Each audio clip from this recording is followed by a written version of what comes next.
that any president Tout président de n'importe of quel pays any country who wants qui to be souhaite rester president for more président than plus 10 de 10 ans, years toute personne qui a Anybody cette who has ambition that est instantanément is un échec.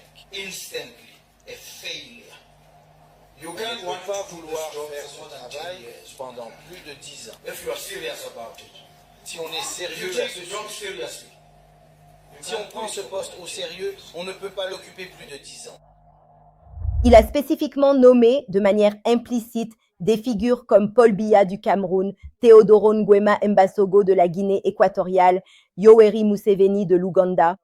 Ces dirigeants sont tous au pouvoir depuis des décennies maintenant. Ce ne sont pas que des paroles. Soyons honnêtes, peut-être que c'est enfin le signal de réveil dont l'Afrique avait besoin. À Gaborone, sous le ciel clair du Botswana, le président Mogwetsi Masisi a dit tout haut ce que beaucoup d'Africains pensent depuis des décennies, mais que peu osent prononcer.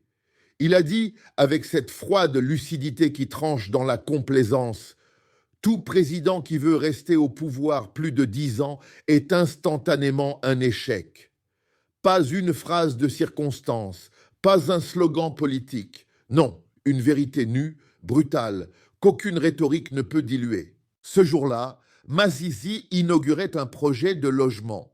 Mais il ne parlait pas de briques ni de ciment.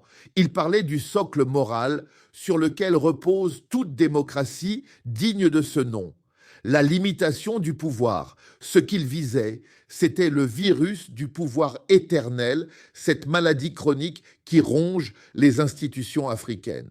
Il visait cette culture du « je régnerai jusqu'à ma mort », ce culte morbide du chef inamovible qui se confond avec l'État et qui finit toujours par confondre son destin personnel avec celui de tout un peuple.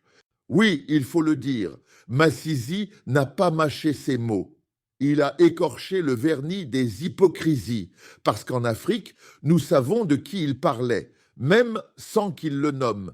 Paul Biya du Cameroun, 43 ans de règne, des chiffres qui font honte à la notion même de république, des durées qui insultent la jeunesse d'un continent où l'âge médian ne dépasse même pas 20 ans.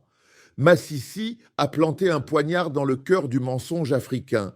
Vous ne pouvez pas vouloir faire ce travail pendant plus de 10 ans. Si vous le prenez au sérieux, si vous prenez ce travail au sérieux, vous ne pouvez pas le faire plus de 10 ans. Ce n'est pas seulement une leçon de morale, c'est une condamnation sans appel. Car soyons clairs, que peut encore accomplir un dirigeant après 40 ans de pouvoir qu'il n'ait pas déjà eu le temps d'essayer, de rater ou de corrompre?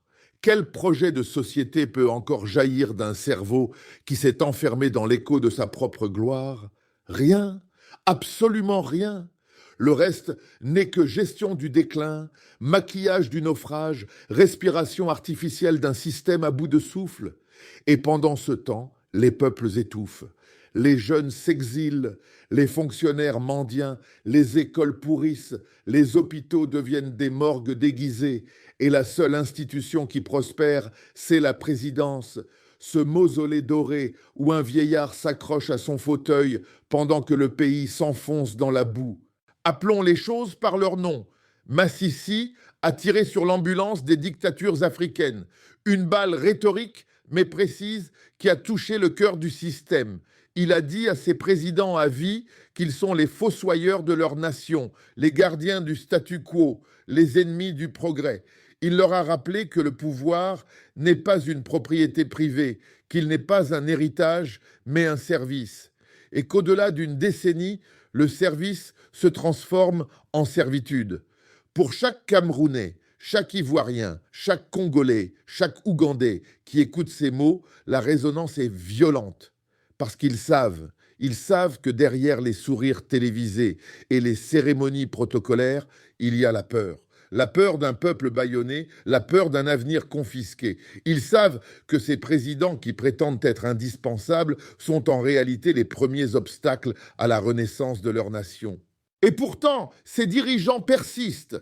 Ils s'accrochent avec une arrogance sans borne. Ils ont gouverné, et rien de bon n'est sorti de leurs longues années de règne. Seulement la stagnation, la pauvreté, la fuite des cerveaux. Et toujours cette exigence, respecter l'expérience. Mais quelle expérience? Celle de la corruption, celle de la répression, celle de l'échec perpétuel? On nous dit d'attendre notre tour. Mais quel tour quand la Constitution devient un bouclier au service d'un seul homme, quand les lois sont écrites pour interdire la relève, quand les urnes deviennent des cercueils pour la démocratie? La vérité, c'est que ces régimes ont transformé la politique en un cycle de recyclage, les mêmes visages, les mêmes discours, les mêmes promesses creuses, des dirigeants fantoches, éternellement remis au pouvoir par la bénédiction silencieuse des puissances étrangères. Oui, parce qu'il faut le dire, cette fausse démocratie a aussi ses parrains. L'Union européenne, les États-Unis, eux aussi ont fermé les yeux, trop heureux d'avoir des interlocuteurs dociles. Car, comme le dit si bien l'adage cruel, il est difficile de dresser un nouveau chien, difficile d'apprivoiser une nouvelle marionnette. Alors, on préfère les vieilles figures fatiguées, corrompues mais prévisibles. Mais cette fois, quelque chose change. Aucun ambassadeur n'est venu saluer l'énième mascarade électorale. Aucune capitale occidentale ne semble vouloir s'encombrer d'un régime moribond. Le silence des partenaires internationaux face aux manœuvres du régime camerounais en dit long. Peut-être que, pour la première fois depuis longtemps, Paul Biya n'est plus utile. Peut-être que même ceux qui l'ont soutenu voient le vent tourner. Et ce vent, mes frères et sœurs, ce vent souffle fort, il porte l'odeur d'un renouveau. Il dit qu'une page se tourne, même lentement.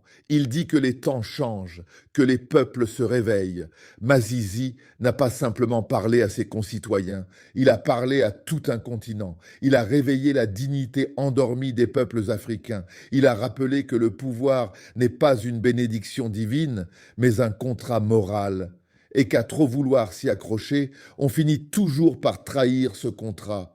Alors oui, cette chronique est froide, parce qu'il n'y a plus de place pour les illusions, mais elle est aussi humaine, parce qu'au cœur de cette colère, il y a une immense tendresse pour ce continent blessé, pour ces enfants brimés, pour cette jeunesse qui ne demande qu'une chose, une chance, une vraie. Le message de Masisi, c'est celui d'un homme qui croit encore que l'Afrique peut se relever. Et il a raison. Mais pour que l'Afrique se relève, il faut d'abord que ces géants fatigués s'effondrent. Il faut que ces présidents immortels acceptent de redevenir mortels. Le soleil se couche lentement sur les règnes infinis. Le crépuscule des immortels a commencé. Et qu'ils le veuillent ou non, l'aube d'une Afrique nouvelle finira par se lever.